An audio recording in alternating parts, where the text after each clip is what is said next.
mini tiskové konferenci s doktorem Gaborem Maté. Je to vaše. Dejte se. I'm Jitka Menclová from Reflex magazine, from Weekly magazine. I did the article last week on our website, and during the four days, it has on the social media, it has like 4,000 likes, like very nice. Much, a lot of. Yeah. And the article was about your teaching, about your thoughts, and some of the comments were negative, but most of them, lot of Sure. were positive. Sure. Do you think you have more people who like your teaching or more critics? How would I know? Because I mean, when you look on YouTube, there's dozens of my talks on YouTube, and some of them has been seen by millions of times. And most of the comments are positive, and some of the comments are negative. But I think from those people who know my work, it's mostly very positive. But there's a lot of people that don't know my work, and there's a few people who misunderstand my work. Now most of the world has never heard of me, so I don't know how they feel about me. They don't know me at all. But what I'm trying to say is, those that come to my work, there's a reason for it. They're attracted to it, so naturally they're going to like it. So the people that look at my work, mostly they like it. Lots of people write me that I've saved their lives, I've changed their existence. But there's a lot of people who don't know anything about it, so I hope that answers your question. Yeah, I mean, a lot of people are like waking up, let's say. Yeah. And also people in the field of like doctors and and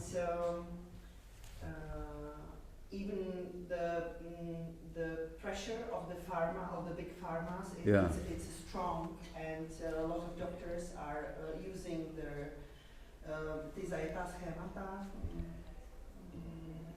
the old schemes. Yeah. Well, now look, doctors are a very conservative profession. I was just in London 3 weeks ago, and I went to a play called Dr. Semmelweis. Now maybe you know who Semmelweis was, maybe you don't. Semmelweis was a Hungarian doctor working in Vienna in the 1840s. There's a statue of him in Budapest.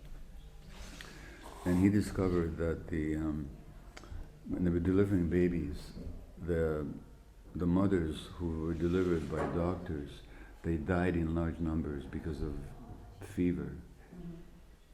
But the women in the next ward who were delivered by midwives, they didn't, much lower death rate. Now this is before we knew about bacteria.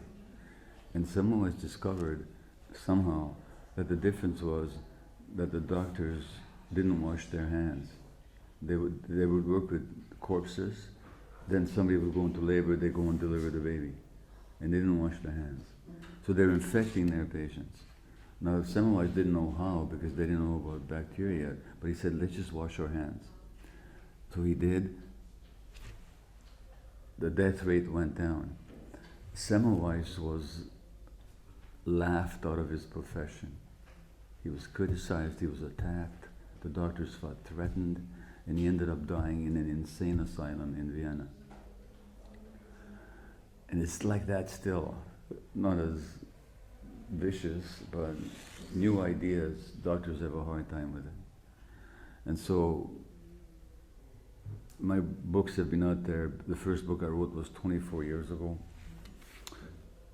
Now, doctors are coming to me now for training, and they're asking me to speak to them. But very few, so that in the medical schools, and it's not about me, the science of trauma, the science of brain development, the science of how the body and the mind can't be separated, how emotions affect people's physical health, how when it comes to multiple sclerosis or addiction or depression or rheumatoid arthritis, there's always childhood trauma and stress. Doctors don't get any training in that. They don't get any training. So it's not that they're too scientific, it's that they don't even look at the science. They only have this very narrow idea of here's the body, here's the mind, here are the diseases of the brain. Now that's beginning to change, but very slowly. The public is waking up much faster. When you study the public is waking up much faster than the medical profession. So what do you think it should happen? What should happen? What should happen? Well, look, when I wrote my last book, The Myth of Normal, I collected 25,000 articles for over 10 years, many scientific papers published in major journals, all kinds of books, interviewed all kinds of people about the science of the mind and body unity and the science of trauma. What should happen is, and the average medical doctor, I'm sure here, like everywhere in this world, doesn't get a single lecture on trauma. So when they see an addicted person, when they see a depressed person, they see a person with rheumatoid arthritis, they don't realize that they're dealing with trauma. So they just deal with the symptoms. What should happen is doctors should be educated on trauma. Doctors should be educated on the unity of the mind and the body, which is scientifically not even questionable. So there should be education. Teachers should be educated in trauma, because all the troubled kids, like right now I know here in the Czech Republic is everywhere else, the number of kids who are self-cutting is going up, number of kids vaping is going up, kids being diagnosed with ADHD, attention deficit, that's going up. Well, something's going on, and what's going on is more stress, and more trauma. Educators, because teachers, when they see kids' bad behaviors, they just want to control the behavior, punish the child. What's wrong, you know? No, what's going on is the child is traumatized, and on all his behavior, the bullying, the self-cutting, the eating problems, the vaping,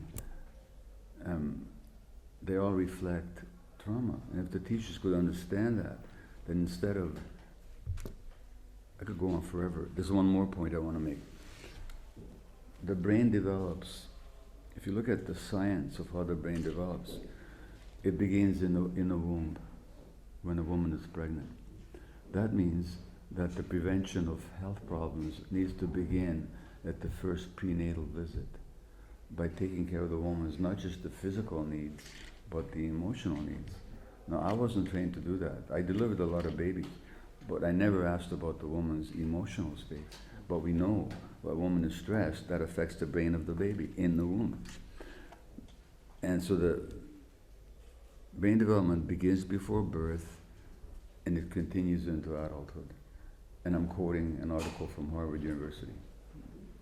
If brain development continues into adulthood, that means the school's most important job is not to teach them when the battle of, Austerlitz took place, or who was the name of the man who assassinated Franz Ferdinand in Sarajevo in 1914, but how do you promote brain development? And how do you promote brain development is like any development, depends on the environment. So if the schools are going to be in the business of brain development, then their emphasis would be, how do we create a safe environment for our children, where they feel connected, loved, accepted, encouraged? Then their brains will develop. Then they'll want to know history. Then they'll be curious. Then they'll want to learn facts. So the schools should be in the business of brain development. So teachers need to be taught about how does the human brain develop, and what are the conditions necessary for that, and what does trauma do? And when kids are behaving badly, what does that mean? So teachers, the law, the average, most of the people who are using drugs, who commit crimes, are traumatized people. We know this from multiple studies. The average lawyer doesn't know that. The average judge doesn't know that. They don't get a single lecture on this. So I'm just suggesting that to begin with, Let's educate the educators, let's educate the doctors, let's educate the legal profession. I would like to say let's educate the politicians, but that's even more difficult. So thank you. All right. I think it will take time, but I think we can do as a parents, we can do. Yeah. I mean, when we are aware that we have trauma, I mean, we Yeah. are all traumatized Yeah. somehow. Yeah. So the one point in our life is not to give the trauma to our children. Exactly. So this is So we have to work on ourselves. yes. Yeah, absolutely. Okay. Thank you. Thank you. Thank you. Maybe may I ask you, can you say something a little bit more about this problems with in kids, this self-cutting and everything, Yeah. why it is still growing, Yeah. increasing? Yeah. And the question is why? Why is it? Yeah. Well, if you look at vaping, kids are trying to change the state of their brains because they're not comfortable. So the nicotine makes life more exciting. Nicotine triggers a chemical in the brain called dopamine. And dopamine is essential for a sense of vitality and energy and curiosity and so on. The question is, why do kids need that? Okay. Self-cutting is not a stupid habit. No habit is stupid. If you ask somebody why they're self-cutting, and I write about this in The Myth of Normal, they'll say, because I'm trying to create a pain that I can handle, to take my mind off the pain inside that I can't handle. When you self-cut, temporarily your brain releases pain-relieving chemicals, endorphins. Endorphins are the body's own pain relievers. They're just like the opiates. And the opiates are pain relievers. Not just physical pain relievers, but emotional pain relievers. So these kids are emotional pain, they cut themselves temporarily, they get emotional pain relief. And as somebody who self-cut told me, when I self-cut, I create a chaos that I can handle as compared with the chaos inside me that I can't handle. So it's actually a pain reliever. Strange to say. Now the question is, why are kids in more pain? Why don't kids feel more alive? Well, that has to do with the stress in modern society, where in their families they don't get the inner peace and the strong sense of themselves that they need. That's not the fault of individual parents. It's we live in a stressed society. I call it a toxic culture. It no longer needs human needs. Does that answer? Yes, well, why do kids use this method, this self-cutting? Because the stress was always, but now they use not only, but they prefer this method to. Well, the self-cutting today is, the numbers are going up all the time, and it's because the real question is, why are so many kids in pain? That they have to do this, not to feel the pain inside. Now, either there's some gene going around, but that's not true, or there's something in the drinking water, or there's something in society. And that's something I'm saying is stress and trauma. A lot of kids are traumatized, not because the parents are even hurting them, because the traumatized kids, you don't have to hurt them. I mean, if you hurt them, that'll traumatize them. But you don't have to hurt them. Little human beings can be hurt, not just when bad things happen to them that shouldn't, but also when the good things that should happen don't happen. So when their needs aren't met, they hurt. A little baby, you don't have to hit him. I mean, if you hit him, you're going to hurt him. But you know what you have to do to hurt him?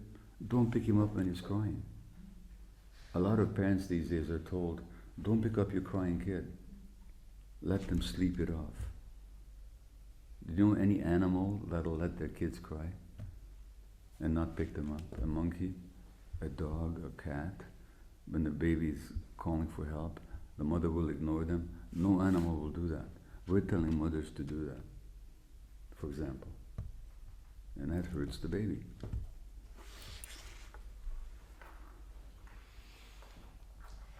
Hello, Mr. Maté. I'm Gabor Maté from Marian magazine. My first question is very simple. Is there such a thing as a perfect parent, perfect mother or father? And why not? No.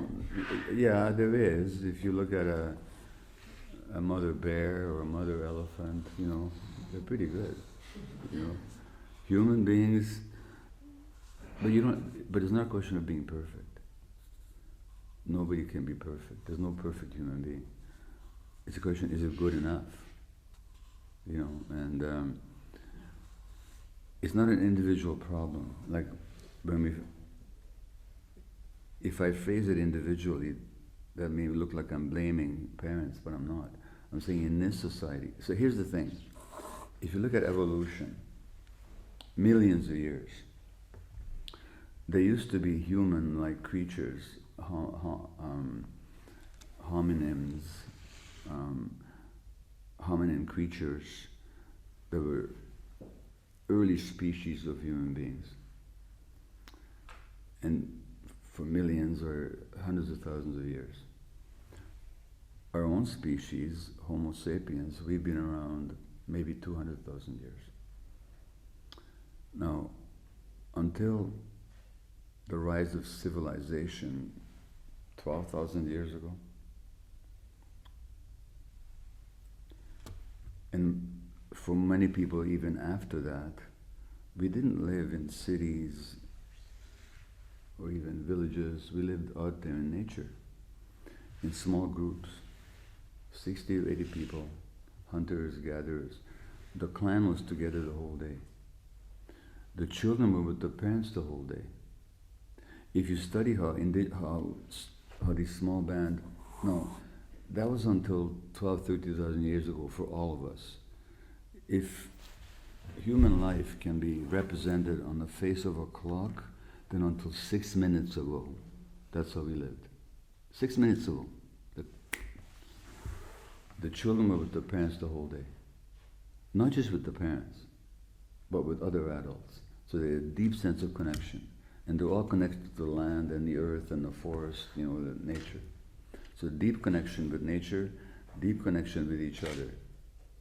And it wasn't a question of an individual parent, mother and or father living in a separate home trying to raise a child. The whole clan raised a child. There's their African expression, it takes a village to raise a child. That's what it means. No, those conditions are gone now. And every year they get worse. Parents are more isolated, more stressed. There's not that support. So it's not a question, is there a perfect parent? The question is, what are the conditions that successful parenting requires? And that's community, that's support, that's a functional extended family. So it's not just the individual parent's perfection or lack of perfection, it's the interconnection. And that's totally gone now. So that's what the problem is. Parents all love their kids, they do their best, they're devoted, but they're doing it in a context that doesn't support them. And here it's all about capitalism is all about individuality and competition and aggression, and not only that, if you look at the physiology, if you want to find out how good a marriage is, if it's difficult marriage or not, you know what you do? You can do two things. You can ask the parents, do you fight a lot and what's it like? That's one thing you can do. The other you can do is you can measure the urinary stress hormone levels of the child. When the parents are stressed, the kids are stressed. More and more, lots of studies show that the more and more stressed the parents are, which is not their fault. It's society. But the more stressed the parents are, the more likely the child is to have asthma. And the greater the stress on the parents, the more medication for asthma the child will need. In other words, it's not a question of perfect parents, it's a question of how stressed are the parents. And for example, in Canada, there was a study that when mothers were economically stressed, their children had higher stress hormone levels, which made them more prone for illness. So it's all one. So it's not a question of individual perfection. And how to actually achieve, you were talking about inner peace and connection ourselves, but sometimes I feel that when I watch media and, for example, today we have a lot of war, conflicts and a lot of violence in the world. Can this fact be also traumatizing for parents and also for the kids? Well, it depends how they... it's going to be painful and difficult to watch. But it doesn't have to be traumatizing. It can be. So whether something is traumatizing doesn't just depend on the external event. It also depends on how we respond to it and how we handle it. Trauma is not what happens to you. Trauma is what happens inside you.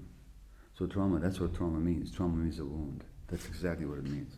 So trauma is, just to give you an example, it's not the blow on the head. The trauma is the concussion. The trauma is not the car accident. The trauma is the broken bones. So there's what happens, and then there's what's that impact inside. So when you're watching a war,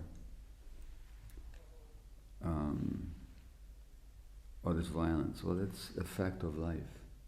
It's going to be painful, it's going to be stressful, but not everything that's painful and stressful is traumatic. Everything traumatic is painful and stressful, but not everything that's painful and stressful is traumatic. It's a question of how do we respond to it? And that depends on what we understand. It depends on how we feel about ourselves. It depends on how much trauma am I carrying inside me. So, if, for example, in my childhood I experienced a lot of violence, and if I haven't worked it out, then when I see the violence on television, that's going to trigger me. Or maybe I won't watch it, so I won't even know what's going on, because if I find out, I can't handle it. But if I worked on this and I'm no longer carrying this traumatic wound, then I can watch it, I can feel sorrow, I can feel pain, but I don't have to be traumatized. And if the parents are not traumatized, the children won't be either. It depends on the connection between the parent and the child. And when you are talking about the connection between the child and the parent, maybe some parents realize that they have done some mistakes, and maybe they think it's too late to fix the connection, the relationship. Is it ever too late to fix the relationship? I hope not. Actually, my son Daniel, with whom I wrote this book, The Myth of Normal, him and I are writing a new book together now. And it's called Hello Again, A Fresh Start for Parents and Their Adult Children. And Daniel's 48. So we're still working on it. Now it's a lot better than it used to be. No, it's never too late. As long as we're alive and there's consciousness, it's never ever too late. It just takes work. Yeah. Thank you. Yeah, welcome.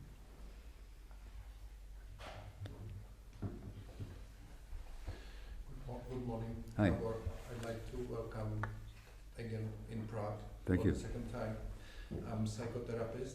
I'm also CI student. Okay. So What's your name? George. George, hi. Yeah. I'm working in private addiction clinic in Prague. Yeah. So first thing, I'd like to invite you, if you have some time, to see our clinic. I don't know this time, maybe next time. Probably not this time because I'm teaching and I understand. But my question is, can you see some progress in education of the medical schools or not much. Slowly. There's also more movement in people, doctors who've already graduated, to get a broader perspective. So there's, in the States, there's something called functional medicine, which is much broader than the traditional medicine.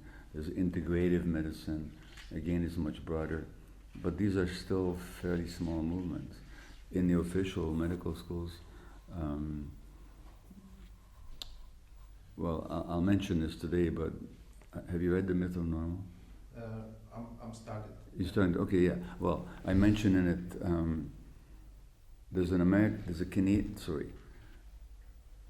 Hungarian-American doctor called Soma Weiss, who in 1939 gave a lecture to the medical school class, which was published in the Journal of the American Medical Association in 1940. So we're talking about 83 years ago. And Soma Weiss was so famous and so respected that every year to this day, they have a day in his honor at Harvard University. So every year there's a Soma Weiss Day. And Soma Weiss in 1939 said that emotional factors and psychological factors are as important in the causation of physical illness as physical factors, and they must be at least as important in treating them. He said this 84 years ago. He had no science. He just had his vision. Now, this article was published in the Journal of Medical Association. 4 years ago, I was interviewing a psychiatrist at Harvard University, very well-known psychiatrist, and he said to me that to this day, to talk about mind-body medicine at Harvard is to jeopardize your career. This is 80 years after Soma Weiss. So we're still in the dark ages. We working in our clinics with clients, mostly addicted. Yeah. And we have also young doctors coming to help during the night shifts. Yeah. And the good message is they are very fond of your teaching. That's good. We also using the movie, the Wisdom of Trauma for for our clients, and it's a pleasure for me to handle your teaching with our clients and also our staff. Well, thank you. Let me ask you a question though. When those young doctors come to you, have they had any training in trauma before they came to you? I don't think so. This is the first training of trauma in our clinic. Yeah, that's the point I'm making. Yeah. Well, it's good that they're coming to you. Yes. Thank you. Thank you, George. Yeah. Should I have another question? It's totally up to you. My boss will tell me when it's over. Okay. Yeah. I was listening to your interview. It was some British podcast with a lady. Doesn't matter, but you mentioned your psychedelic experience. Yeah. When you were like 71, is that correct? About that. Yeah. About that. That during the experience you had the therapist, you saw your my mother in the therapist, and you were excusing yourself for the pain you causing my mother. Yeah, caused your mother. So do you think the psychedelic experience could help people with facing their trauma to undergo this treatment? I mean, with the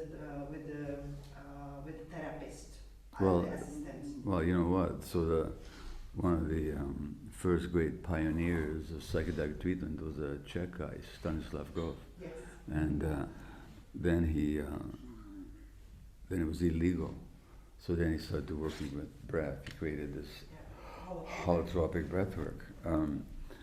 So psychedelics have been, first of all, Psychedelic has been used for thousands of years by peoples for healing and for spiritual visions, shamans and so on. In modern life, they've been researched. In the 1950s, there was a lot of research on psychedelics. In the 60s, and then it became illegal, and it kind of stopped. Then they started up again more recently. I've been working with psychedelics now for 14 years. They have tremendous potential because they open up the unconscious. So I mean, when I'm lying there with that experience you described, and I wasn't hallucinating. I knew I was 72 years old. I knew this is a therapy session. I knew I took mushrooms. I knew this person was my therapist, but at the same time, I experienced myself as a 1-year-old baby, and she's my mother, and that's when I started crying. I'm so sorry I made your life so difficult. In other words, very early in life, I took on the responsibility. And that's what happens to traumatized kids. And they think it's their fault. Now, psychedelics can open that up with a very strong warning. It has to be in the right context, with somebody who knows what they're doing, who has integrity, who can prepare you, and who can afterwards can help you integrate the experience. So it's not like you do this and you're healed. But they can open up, just like when you have dreams. Every dream tells you some truth about yourself, but you don't understand your dreams. Nobody understands their dreams. Freud said that dreams are the royal road to the unconscious. Yeah, except the way he interpreted the dreams was ridiculous. Like if you read his dream interpretations, I mean, they're stupid. You know, he didn't understand anybody's dreams, as far as I'm concerned. Well, the psychedelics, they open up the unconscious, but you're awake, and there's a guide there. So what if you could sit here and saw a movie of your unconscious on the wall there? What am I afraid of? What am I longing for? Who am I really? You know, how much hatred, pain, or anger, or love, or what is inside me? If you just see it projected on the screen, that's what a psychedelic experience can be like. So you can actually learn what you're carrying. Now that doesn't heal you automatically, but it opens up a huge possibility. So yeah, they can be very helpful. They can also create problems if they're not used properly, if they're not integrated properly. So it's not the answer, but it's a good approach if it's used properly. Mm-hmm. And you yourself, do you feel like an impact on your afterlife or after the psychedelic? Yeah. Well, in the book I talk about an experience.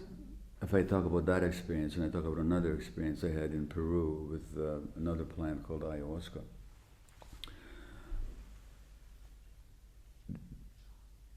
There are a few people who do a psychedelic and it totally changes their lives. There are people like that. I'm not like that.